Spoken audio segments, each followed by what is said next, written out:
Bem-vindos a mais um episódio. Quem já ouviu um lobo italiano fala au! Hoje iremos falar sobre o compasso político, ou a bússola política. Bora?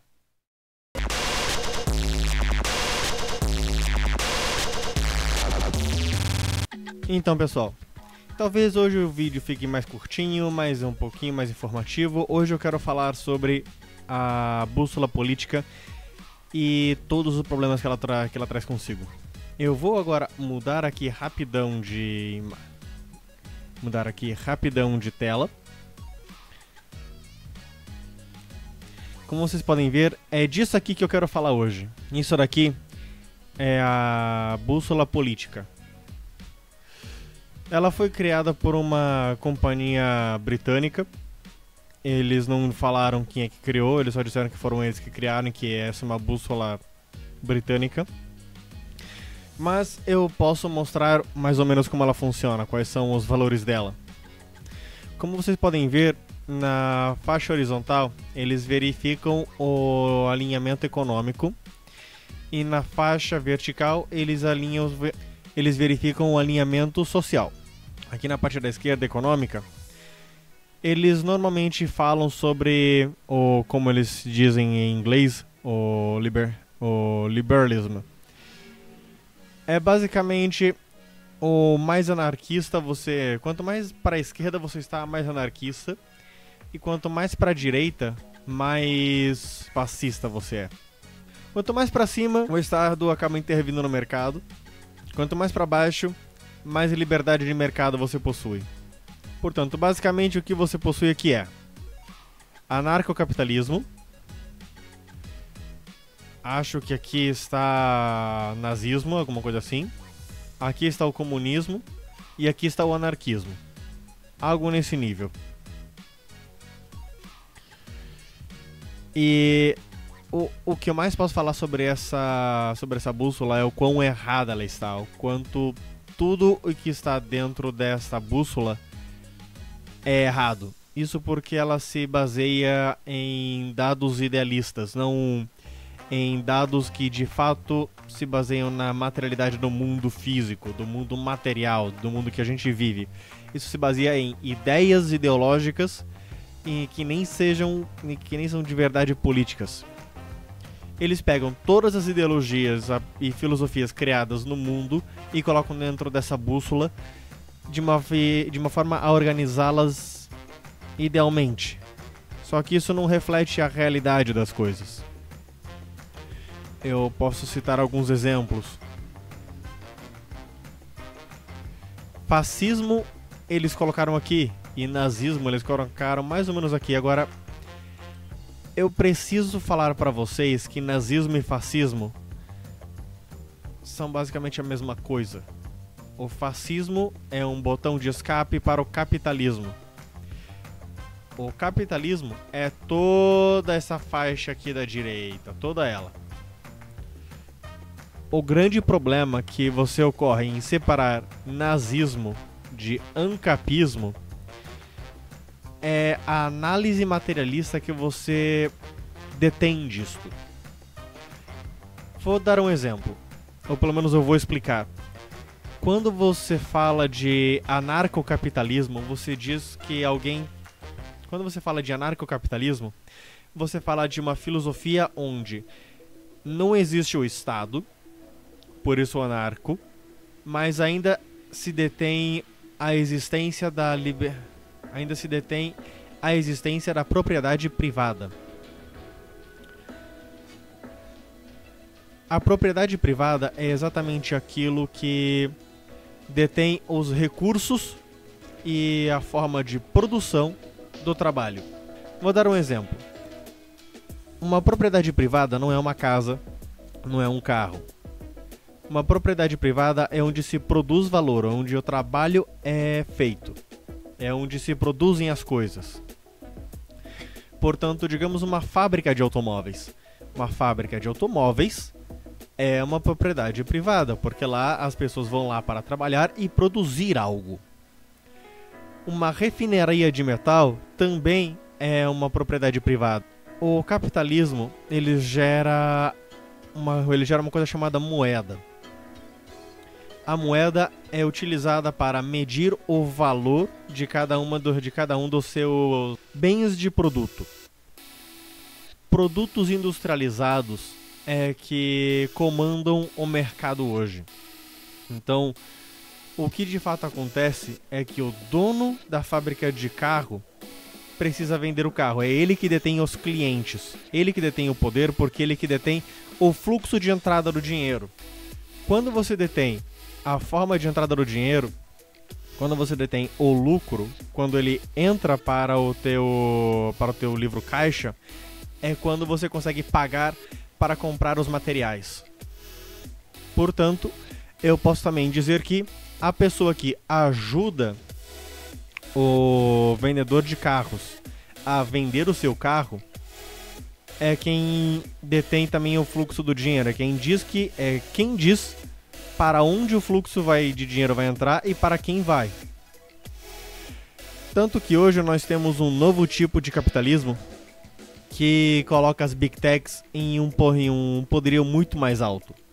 O que nós possuímos hoje é a Google, e eu não vou nem falar por exemplo porque é literalmente a Google, coloca o site do vendedor de carros mais acima ou mais embaixo. É a Google que faz o marketing para a empresa de carros. Daí, a empresa de carros que mais pagar para a Google fica mais no topo. Aí a empresa que mais ficar no topo é que mais vai vender o carro e mais vai ter o dinheiro para comprar os outros componentes. Portanto, o dono da empresa de componentes, quem está vendendo os componentes para se fazer carro, está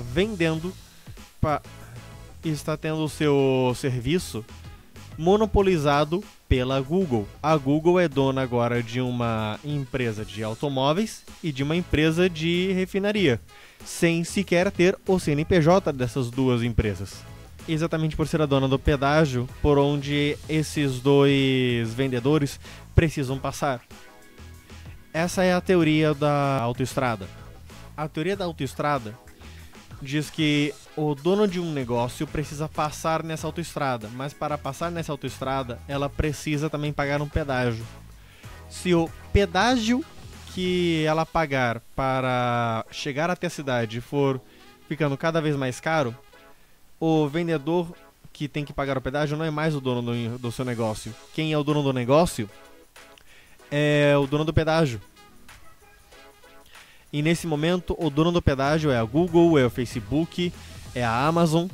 Portanto, quando a gente pega e tira o Estado da jogada e mantém a propriedade privada, você está tirando todas as regulamentações que existiam anteriormente e deixando que o mercado se autorregule. E é isso que todo anarcocapitalismo desejaria, e é isso que todo mundo que entende qual é a besteira que isso quer dizer, abomina. Deixe-me explicar. Hoje em dia, o Estado já trabalha para fazer com que os donos dos meios de produção, eu vou chamar de burguesia a partir de agora, porque é um nome muito mais fácil, possam fazer o que eles mais desejarem. A única coisa é, o Estado também serve para alienar ao povo. Como assim alienar ao povo? Tem uma certa faixa de autoridade e de autoritarismo que o povo não consegue mais aguentar. A partir desse limite em que o povo começa a perceber que ele está sendo escravizado pela burguesia, ela se revolta. É nesse momento em que o botão do fascismo é acionado. Mas antes que o botão do fascismo seja acionado, o mercado utiliza-se do Estado para entender quais são as necessidades básicas e mínimas da população, para entregar à população alguma coisa e informar a população de que está tudo bem. Esse é o papel do Estado, é amenizar o povo, entregando concessões para a burguesia e fazendo com que a burguesia que pague mais possa predar mais em cima de, seja outras burguesias e seja do próprio povo. Quando você tira o papel do Estado, você cria feudos no anarcocapitalismo. Cada uma dessas empresas se torna um pequeno reino dentro de si mesmo. Não mais regulamentadas pelas necessidades do povo, elas estão livres para fazer o que elas bem entenderem. E a partir do momento que você não possui mais um Estado para regulamentar como funciona a distribuição de água, a distribuição de eletricidade, a distribuição de comida, a distribuição de educação, a distribuição de saúde, quando tudo isso se torna privatizado, boa sorte. Se você não encontrar um emprego, você vale menos do que uma goma de mascar utilizada. Quando você olhar para o chão e perceber que aquela goma de mascar que está esticada no chão tem mais serventia para a sociedade do que você, porque você não tem um centavo, é que você percebe o quão furada é essa teoria do anarcocapitalismo. E isso que está acontecendo hoje. Quando você não tem nenhum tipo de regulamentação, você possui um monte de pessoas que são mega poderosas, pagando para ter um exército privado, e pagando bem o exército privado, para que ele não se revolte. Então imagina, daqui pra frente você vai ter uma guerra da Apple contra uma guerra da... Você vai ter uma guerra da Apple contra a Google, e do nada a Microsoft me lança um monte de tanques dentro da minha cidade porque o prédio da Apple ousou lançar um míssil no prédio da Microsoft em Cancún.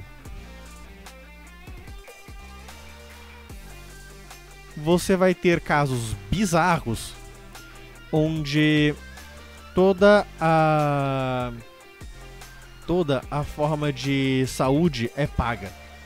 Exatamente como acontece nos Estados Unidos agora. Para você poder pegar uma ambulância, vai ter que pagar, sei lá, 5 mil reais, que nem eles pagam lá em cima, 5 mil dólares. O problema dessa bússola, voltando ao conceito da bússola, é que aqui você tem um extremo nível de autoritarismo. Porque a partir do momento que você não tem nenhum tipo de regulamentação, o Estado foi-se embora, é totalmente liberado você fazer o que você quiser com o teu dinheiro. Você vai ter com que as empresas vão te obrigar a fazer o que elas desejam. Você se torna não meramente um joguete, um escravo. Você se torna um adorador das empresas. Porque se você não adorar uma empresa, se você não jurar fieldade a uma empresa, você talvez nem sequer tenha a possibilidade de trabalhar para ela e ter o dinheiro mínimo necessário para conseguir comprar, sei lá, a carne da janta. Esse é um dos maiores problemas que se tem aqui, porque aqui em cima eles me colocam nazismo e fascismo como sendo autoritários, porque é o Estado que está mexendo na grande economia. Pessoal, não é o Estado que está mexendo na grande economia. De novo, aqui em cima com nazismo e fascismo são apenas marionetes da burguesia, são marionetes do mercado. Não é à toa que lá atrás, na época do nazismo, do fascismo, todos os burgueses estavam pagando para Hitler, para Mussolini fazer o que eles estavam fazendo. Um fascista, um generalíssimo, sempre será pago pelo mercado. Um fascista, um generalíssimo, ele é nada mais do que... Eu já usei o termo marionete, mas eu não posso não reutilizá-lo, porque ele é literalmente isso. Ele é uma marionetezinha do mercado dizendo: oi, continue confiando em mim, eu vou proteger todos os teus valores, e eu também vou expulsar as pessoas que você não gosta. Eu vou pegar todos os políticos que fizeram com que o nosso sistema chegasse a esse ponto, jogá-los fora, e agora eu estou no poder e vou fazer tudo para que você continue bem.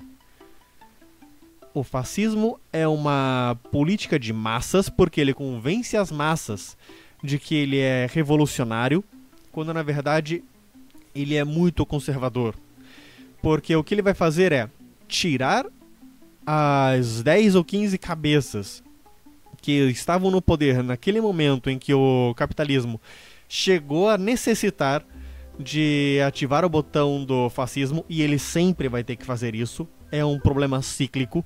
Os eventos de crise que acontecem no capitalismo são cíclicas. Você pode observar isso na história, tem um monte de livro que fala sobre isso. Eu nem preciso te falar do Capital, eu não preciso nem te falar do próprio Marx. Tem historiadores e econômicos de direita que falam a mesma coisa. O capitalismo se move de forma cíclica. Sempre vai ter, no final de cada um dos ciclos, sempre vai ter um processo violento de troca de poder. E é sempre um ser autoritário que é comandado por alguém no mercado para dizer que vai mudar tudo, quando na verdade só vai tirar quem fez com que isso chegasse mais rápido e permanecer no poder. E quando esse tal generalíssimo não é mais útil, ele também é retirado, ele é jogado fora e colocado de novo mais um político que serve para manter o povo calmo. O Estado burguês, ou melhor, o Estado, numa ditadura burguesa, serve apenas para alienar ao povo. É só para isso que ele serve. Aí aqui vamos chegar ao momento do comunismo e do anarquismo, sendo que o comunismo é um movimento anarquista, e vai me dizer que eles são autoritários. Pessoal, vamos entender uma coisa. O mercado, os burgueses, eles são a fonte de autoritarismo maior da história. Não há nada mais autoritário do que o mercado nessa história. Quando chega o comunismo, é para poder botar o poder do povo. Sempre é o povo que está escolhendo fazer isso. Sempre é o povo que vai estar no poder. O que você ouviu sobre o comunismo é mentira. É só isso. É só isso que eu tenho para falar de forma plena e rápida, de forma direta para você. O que te falaram sobre comunismo e socialismo é mentira. Eu nem preciso me esforçar muito para dizer as mentiras que foram faladas em cima do comunismo, pois vocês podem procurar um monte de canais por aí explicando como a direita e o mercado mentem para vocês sobre o comunismo. Ou você mesmo pode ir atrás, leia Karl Marx, leia Fanon, vá atrás da informação correta. Deixa eu explicar como essa mentira acontece e por que ela acontece. Vocês se lembram em 1917, quando estourou a Revolução Russa? O povo tirou do poder, seja o Estado, seja os poderes burgueses. Eles desapropriaram tudo que era burguês e entregaram para o povo. Que é o que a direita chama de Estado. É o povo que estava fazendo isso tudo. Era o povo que estava organizando essa revolução. Durante a Guerra Fria, aconteceu a mesma coisa. A única diferença é que os países liberais, os países de direita, os países capitalistas, observaram o que aconteceu com a Rússia, com a União Soviética. Eles não queriam que isso se repetisse, porque eles queriam manter o controle sobre o povo. Eles queriam manter a alienação sobre o povo para poder continuar explorando o povo livremente. Você pode estudar exatamente isso. Aconteceu no Brasil, no Panamá, no Haiti, na Argentina, no Chile, em países da África. Toda vez que tentava se criar uma forma de revolução popular, onde o povo tentava se rebelar às regras do Estado e às regras da burguesia, a CIA estava sempre por trás para impedir isso, fazer golpes de Estado e colocar generalíssimos que operassem de acordo com o que os Estados Unidos queriam, de acordo com o que a burguesia queria. Vou dar um exemplo hoje de como a mentira acontece. Vocês já perceberam que não há uma fonte pública em nenhum país capitalista de noticiamento? Em nenhuma televisão você vai ver um noticiário feito por públicas, feito pelo povo. Você sempre terá um noticiamento feito por uma empresa de televisão. Tente você criar um noticiário público do povo dentro de casa, seja para a televisão que para o rádio. Eles vão chamar isso de rádio ou TV piratas, porque não tem a regulamentação que o governo exige. Esta é a censura liberal, é a censura da burguesia. Tente você criar uma estação de TV, uma estação de rádio dentro de casa. Você vai ser recebido pela polícia, porque a burguesia não quer concorrência. O que a burguesia mais quer é a monopolização do mercado. O que o capitalismo busca é monopolização do mercado, é hegemonia do mercado. Eles não estão nem aí para a competição. O que eles querem é garantir o poderio, a mão, o monopólio deles em cima de tudo que eles conseguem agarrar. Mais um exemplo. Aconteceu nesses últimos dias um atentado em Gaza. As pessoas estavam indo atrás de ajuda humanitária e 100 pessoas morreram. O que aconteceu foi que o Estado de Israel lançou drones, bombas e fuzilamento contra as pessoas que estavam recebendo ajuda. No resto do mundo, eles estão falando isso, eles estão noticiando isso. Aqui no Brasil, os noticiários estão dizendo que o que aconteceu é que as pessoas ou se atropelaram, caminharam uma em cima das outras, ou foi o Hamas que fez isso, ou que foi simplesmente uma tragédia anunciada.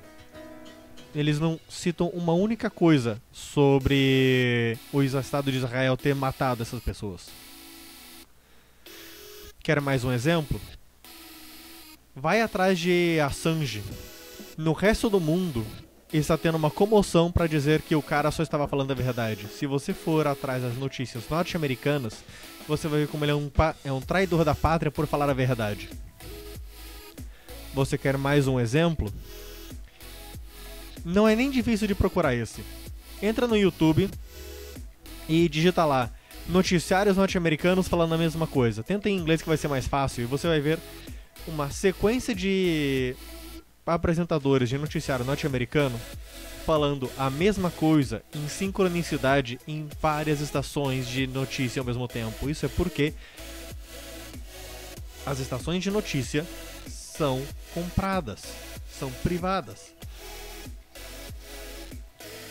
Quando a notícia é privada, você tem censura em cima dela. Quem faz a censura não é o Estado, quem faz a censura é a burguesia. Quem faz a censura é quem controla o jornal, quem controla o noticiário. Só sai no noticiário, só é notícia aquilo que dá dinheiro e aquilo que promove a ideologia burguesa. Hoje em dia, vou dar mais um exemplo. Hoje em dia, como você não consegue criar uma estação de rádio ou de TV dentro de casa ou de forma pública, exatamente porque o governo não te deixa através das regulamentações, você tem formas livres de falar através do YouTube, através do Instagram, através do Twitter, através de mídias sociais. O primeiro impedimento é que você tem que ter internet. Outro impedimento é que você precisa ter um telefone, pelo menos. Boa sorte sendo pobre, tentando falar para os outros em redes sociais. Realmente, meus grandes respeitos para quem consegue. O fato de que essa forma de se expressar é livre, para todo mundo poder se expressar, faz com que literalmente todo mundo possa se expressar. E todo mundo entra nos parâmetros da lei. O que o pessoal do MBL, o que o tal do Monark fica falando não é censura. Isso é basicamente seguir a lei. Ou seguir, ou se for chamar de censura, não é uma censura da esquerda, é uma censura dos donos do capital, é uma censura dos donos do noticiário. Como eu já disse antes, então quem está censurando não é o STF, não é o governo. Quem está censurando é o dono do noticiário. Quem está censurando é o dono do YouTube. E ele censura através daquilo que mais vai dar dinheiro a ele e mais vai promover a sua ideologia liberal. A sua ideologia burguesa.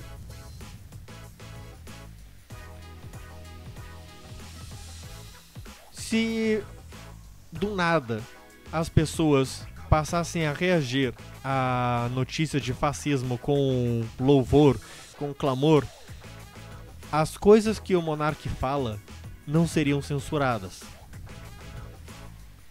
Mas como o povo viu o que o Hitler fez, viu o que o Mussolini fez, e não gosta disto, e ainda bem que não gosta disto, a burguesia se vê obrigada a censurar as pessoas que promovem a sua ideologia. Por simples bom senso, eu não vou vender algo que vai me dar prejuízo. A partir do momento em que todo mundo tem liberdade de fala dentro do YouTube, se tem uma saturação de expressões. Isso não é algo ruim. O problema é que quando você tem uma saturação, você tá gerando uma grande oferta para uma pouquíssima demanda. O que faz com que o dono do YouTube possa escolher as pessoas que mais dão lucro para ele e mais fazem promoção de sua ideologia e dar mais atenção para essas pessoas que falam. Então, eu, por exemplo, não vou conseguir entrar nesse grupo fechado, feito o Monark feito o MBL feito o Redcast porque eu não estou promovendo a ideologia do YouTube, eu estou promovendo a contra-ideologia do YouTube. Portanto, eu sou mais uma voz que está dentro do YouTube e estou competindo de forma direta com pessoas que estão sendo escolhidas a dedo. Isso por si só já prova que meritocracia não existe. Isso é concorrência desleal. E tá tudo bem. Nós já estamos acostumados com isso. O importante é eu conseguir alcançar você. Mas essa é mais uma forma de censura. Porque você não está deixando com que todo mundo compita de formas iguais ou parecidas. Você está literalmente escolhendo aqueles que você mais gosta e que promovem mais o que você faz e o que você quer para subir de patamar. Essa é uma forma de censura além do que você já pensa. Porque além de ser uma forma de censura, uma forma de alienação. Você faz com que todo mundo deixe de falar o que pensa e passe a falar e a fazer o que você quer, porque agora a gente está sendo manipulado a agir com recompensas. Agora, sabendo disto tudo, vá procurar notícias sobre o que de fato é comunismo. A Boitempo ajuda pra caramba. Essa bússola econômica, ela está completamente errada porque ela foi feita para preservar a mentalidade liberal. Ela foi feita para preservar a mentalidade do mercado que se estabelece hoje. Isso aqui não é feito para te orientar de uma forma correta. Isso aqui é feito para te alienar, para mentir para você. Essa bússola é mentirosa. Por causa da mentira que é essa bússola, eu criei uma outra. Vai ter as mesmas cores porque eu quis aproveitar, afinal, por que não? Eles roubam tudo de nós, eu vou aproveitar para roubar somente as cores. Essa é a bússola que eu criei. Nós vamos ter no lado horizontal a democracia e a hegemonia. Deixa eu explicar o que é democracia e hegemonia. A hegemonia é a distribuição do poder. Portanto, quando eu quero falar sobre a linha horizontal é a distribuição do poder, é a distribuição da hegemonia. Quando eu coloco aqui, eu poderia dizer bolha. Só que eu não gosto muito de utilizar o termo bolha para esse tipo de coisa, porque bolha também pode ser uma bolha econômica. tá mais para grupinhos, panelinhas. Quando a hegemonia está do lado direito da bússola, é porque o poder ele está concentrado em pequenas... Está concentrado entre poucas pessoas. Poucas pessoas têm o poder.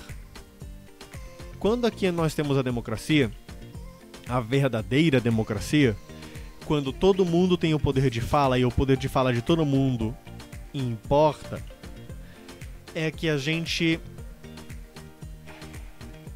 de fato possui uma hegemonia, só que espalhada entre todo o povo, entre todo mundo. Todo mundo tem o direito de falar e a voz de todo mundo importa. Não através da tua carteira e não é através do teu trabalho, mas você, por ser um ser humano, tem o teu poder de fala, e o teu poder de fala, as tuas experiências já servem para que você possa fazer o que você quiser e dizer o que você quiser. Você, nesse momento em que a democracia é espalhada para todos, você vale tanto quanto o CEO de uma grande empresa. Você vale tanto quanto um grande general. Porque não se trata mais de uma questão de dinheiro. O teu valor não é mais medido ao quanto você ganha, ao quanto você possui, ao quanto você conseguiu coletar. O teu valor se demonstra através da tua humanidade e o teu potencial de ajudar ao próximo. Portanto, hegemonia espalhada entre o povo, hegemonia espalhada entre poucas pessoas. Agora, quanto ao eixo vertical, nós temos aqui o coletivismo e o individualismo, que são as mentalidades de como o povo acaba pensando. Se de forma mais individualista, onde as pessoas agem de forma mais egoísta, não exatamente no termo mega pejorativo da palavra, porém mais no termo de o que eu penso vale mais pra mim, eu não me importo muito com você, portanto eu vou trabalhar para mim mesmo e você que se vire. Ou coletivismo, onde todo mundo ajuda a todo mundo, onde todos se ajudam. Não é uma obrigação que todo mundo se ajude, mas se torna mais cooperativo. O que eu posso dizer é que aqui tem mais cooperação e aqui tem mais competitividade. Para baixo é competição, para cima é cooperação. Nós somos um povo, pessoal. Não tem nenhum problema em a gente ser competitivo de forma saudável, até porque nós nos mexemos com competição, nós gostamos de competir, está dentro de nós. Não vou falar de natureza, não vou fazer essa besteira, mas está dentro de nós a competição. Nós queremos competir com o coleguinha, queremos competir com o amiguinho para saber quem consegue correr mais rápido, quem consegue dirigir mais rápido um automóvel, quem consegue encontrar uma solução para a fórmula de Bhaskara o mais rápido. Eu fazia isso quando estava na escola. Era bizarro. Só que, pessoal, vamos pensar numa coisa. Competição envolve meritocracia. Meritocracia não existe pela definição da palavra humano. Todos nós nascemos de forma diferente. Todos nós temos um passado diferente. Nós não podemos meramente comparar um ao outro. A estrada que eu trilhei vai ser diferente da estrada que você trilhou. As dificuldades que eu tive serão diferentes das dificuldades que você teve. É injusto eu comparar a minha trajetória com a trajetória de um ricaço ou com a trajetória de alguém que nasceu hoje na favela. É injusto. O que existe são competições saudáveis dentro de pequenos lugares controlados. E quando eu digo controlado, não estou falando de autoritarismo, estou literalmente dizendo, por exemplo, duas pessoas competindo em um escritório para ver quem consegue produzir mais. É isso que eu estou falando. A partir do momento que a gente sai de uma mentalidade de competição e a gente entra para uma mentalidade de cooperação, a competitividade se torna isolada e mais divertida. Venha comigo. A partir do momento em que a pessoa do teu lado, com quem você está competindo, vai garantir que mesmo que você perca, você continue ganhando o teu pão de cada dia, porque essa competição nada mais foi do que algo amigável entre vocês, uma leve rivalidade, desde que o teu pão, desde que o transporte, a água, a eletricidade, a internet, tudo que for necessário para manter uma vida digna e necessária dentro desse planeta, desde que esse teu colega com quem você competiu, ele trabalha, por exemplo, na fábrica de eletricidade e você trabalha para, sei lá, uma empresa de busca, sei lá, de uma empresa de busca científica, você trabalha no laboratório. Vocês estão competindo para ver quem joga melhor, ou quem consegue dirigir mais rápido, ou quem consegue produzir melhor. Desde que você sabe que a tua pesquisa vai ajudar aquele coleguinha, e aquele coleguinha vai ajudar com que você tenha eletricidade para fazer a pesquisa, essa competição de vocês é muito mais legal. Portanto, existe muito mais competitividade saudável dentro de um mundo cooperativo do que no mundo puramente competitivo. Quando vocês não querem arrancar o sangue um do outro, porque se vocês não fizerem isso, vão morrer na arena como gladiadores, o trabalho sai mais leve e sai muito melhor. Agora, eu não posso falar tanto assim sobre competição legal ou cooperação. Eu preciso dar exemplos concretos do porquê cooperação é melhor do que competitividade, do que competição. Pessoal, nós somos uma sociedade. Se eu ficar competindo contra você o tempo todo, se eu ficar brincando de espadinha contra você o tempo todo, quando o nosso trabalho é construir uma torre, nós nunca vamos construir uma torre. Mesmo que o nosso trabalho seja, vamos construir uma torre, e a nossa competição seja quem vai construir a melhor torre. Você vai utilizar os seus recursos, eu vou utilizar os meus recursos, e no final a gente vai ter duas torres. Esse é o tal discurso liberal que eles usam para vender o capitalismo e mostrar, nossa, a produtividade aumentou, temos duas torres agora. Primeiramente, essas duas torres vão estar muito capenga, porque elas levaram menos tempo do que realmente precisavam. Elas levaram os produtos mais baratos, porque quem faz os preços é o dono do dinheiro, é a burguesia, não são os dois que estão criando a torre. E pelo fato deles terem feito um serviço bem capenga para conseguir fazer ele o mais rápido possível para entregar, essas duas torres vão acabar caindo mais rápido.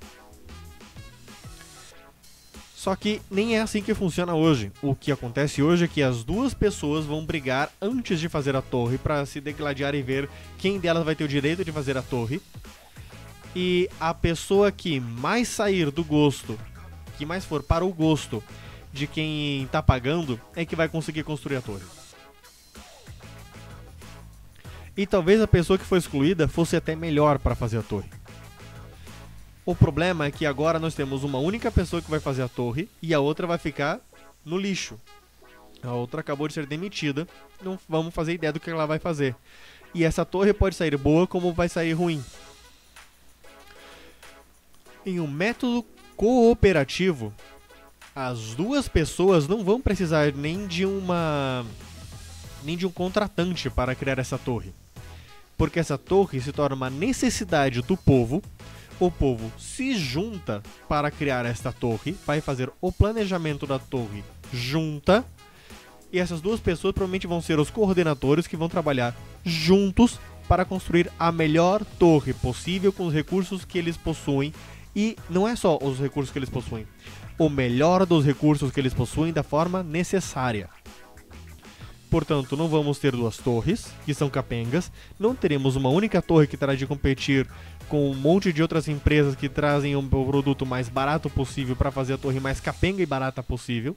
Nós teremos uma torre feita por uma sociedade inteira que vai ser focada em fazer essa torre da melhor forma possível, aproveitando os recursos da melhor forma possível, que vai durar por gerações e séculos.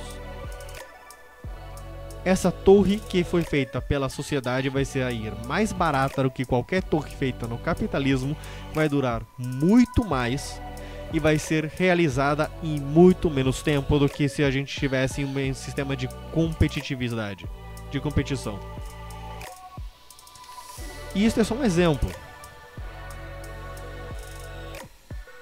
Agora, você até pode ter uma competição, um tipo de competitividade dentro do sistema cooperativo.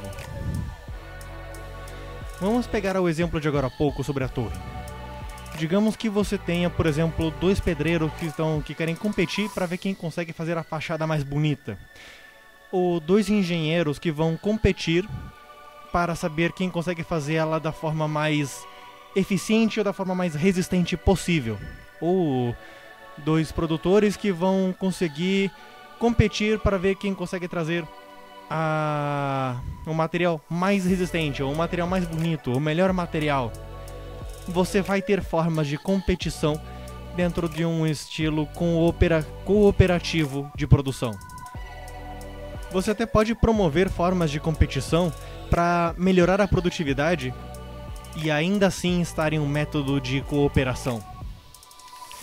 Você pode fazer projetos de gamificação que nem existem hoje no capitalismo, mas de uma forma mais ampla e sutil, uma forma mais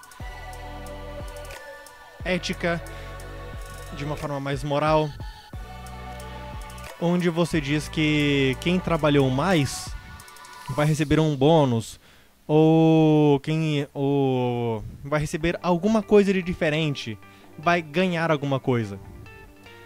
Mas o trabalho ainda é cooperativo. Todo mundo vai ajudar para a construção da torre, porque a torre é uma necessidade para a sociedade.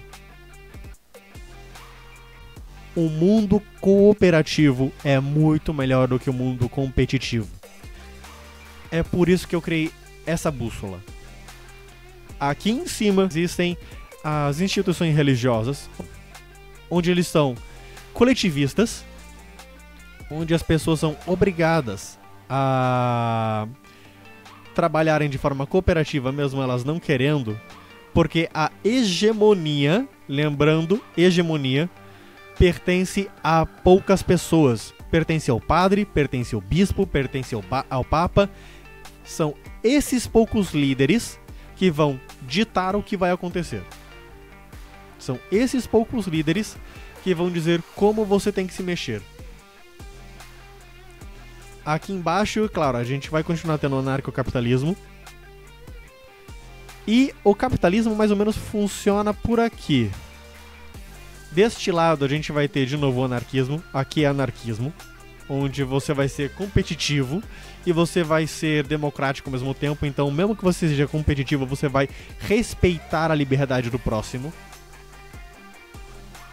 E aqui você vai ter o comunismo, o socialismo, ou qualquer uma dessas filosofias que fazem com que a democracia do povo e a cooperação sejam o princípio mais forte. Queiram viver em um mundo onde todo mundo tem direito de fala e todo mundo tem direito a ser cooperativo. Obrigado, até a próxima.